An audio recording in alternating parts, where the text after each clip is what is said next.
ನಾವು ಮಹಿಳಾ ಮೀಸಲಾತಿಗೆ ವಿರೋಧ ಇಲ್ಲ.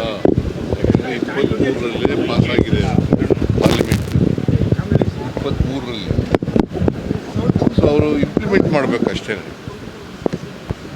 ಈಗ ಮುಂದಿನ ಚುನಾವಣೆಗೆ ಇಂಪ್ಲಿಮೆಂಟ್ ಮಾಡಲಿ. ಈಗ ಅವರು ಕಾನ್ಸ್ಟಿಟ್ಯೂಷನ್ ಅಮೆಂಡ್ಮೆಂಟ್ ತಂದದ್ರಿಂದ ಬಿದ್ದೋಯ್ತು. ಕಾನ್ಸ್ಟಿಟ್ಯೂಷನ್ ಅಮೆಂಡ್ಮೆಂಟ್ ಒಂದೇ ಮಾಡಿದರೆ ಮಹಿಳಾ ಮೀಸಲಾತಿ ಒಂದೇ ಮಾಡಿದರೆ ಡಿಲಿಮಿಟೇಷನ್ ಮಾಡ್ದೇನೆ ಅದನ್ನು ಮಿಕ್ಸ್ ಮಾಡಿದ್ರು ಅದರಿಂದ ಬಿದ್ದೋಯ್ತು. ಕಾನ್ಸ್ಟಿಟ್ಯೂಷನ್ ಅಮೆಂಡ್ಮೆಂಟ್ ಮಾಡಿದ್ರು. C they played politics.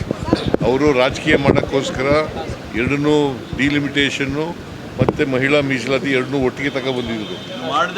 ನಾವು we are against only delimitation. We are not against women reservation.